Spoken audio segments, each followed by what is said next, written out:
And what he said was real simple. He said, whatever you have had until now, it's not enough.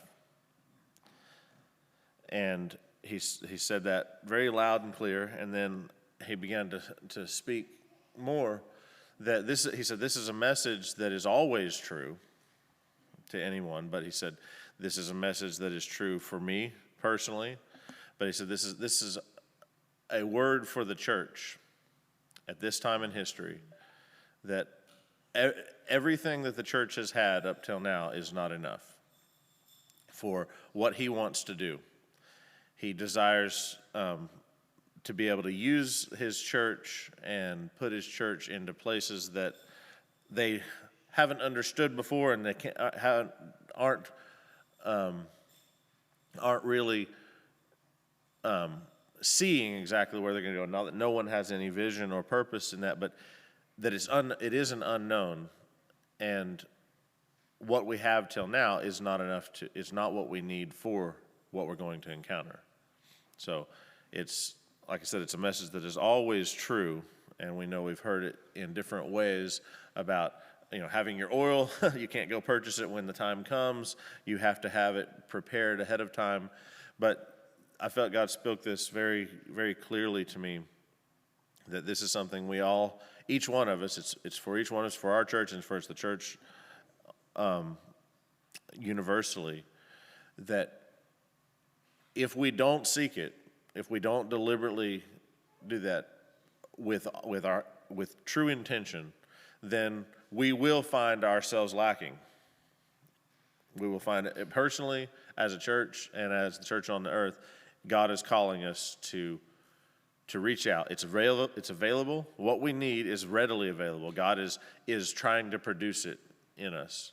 And like I said, this is not a message that is strange, but I do believe that our tendency is to feel like what we have, because God has given us real things throughout our life. He's given us very real things, and that is very good, and it has sustained us. It has given us purpose. It has allowed us to be strong in hard times. It's allowed us to have purpose when other people didn't have vision. We had something that we understood, and that was all real. It was all true, and it was all good. But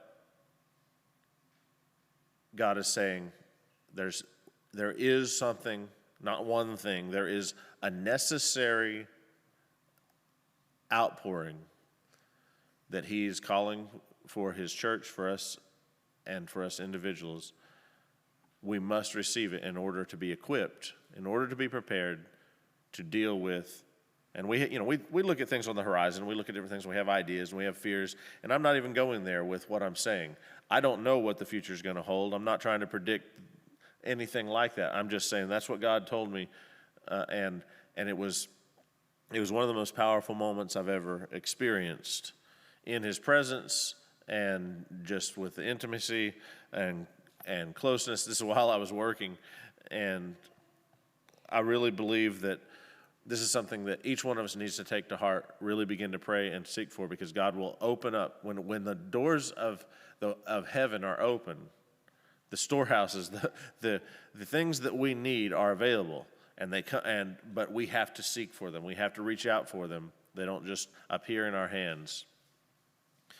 We don't get a welfare check from heaven that just shows up, or our card gets recharged at the beginning of every month.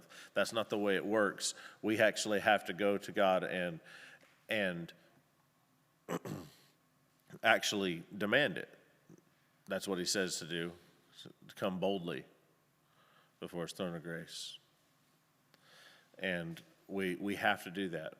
And if we don't have that purpose and that vision, then oftentimes, especially if we fall prey to the tendency, which is to be comfortable and accept that, okay, God has dealt with me, He's given me things, and I'm good to go. That's all true. It has been. But He's saying there's a new thing. And this might be a bigger picture. It might be a very specific thing. Like, I don't know how many people know that on 9/11, the Times Square Church, God spoke to them weeks in advance and said, you need to buy bottles of water and you need to buy basic first aid supplies. And they didn't have a clue what was going on. And they stocked up on more than just that, but they stocked up on first aid supplies and bottles of water. And they were the only ones, when 9/11 happened, they were the only ones who they were out on the street within hours helping people, delivering water to people in need who are walking down.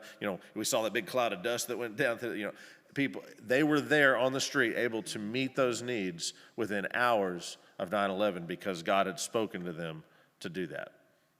So it can be very specific, that something you need to know, something you need to have right away. And I think it's that plus bigger things as well. Longer term things, I should say. That's not a small thing to have heard that from the Lord. And so I really do, I want everybody to take that to heart, because that's exciting. That's a call, that's a purpose, that's a job, that's a ministry, and that's vision for the future that He will give us, instead of, what's the big question that everybody asks? Well, what should I do for God? Well, this is, God is saying, hey, I want you. I want to be able to equip you, but you actually have to ask, you actually have to seek and find those things, and God is readily available. He's wanting to pour Himself out on those things.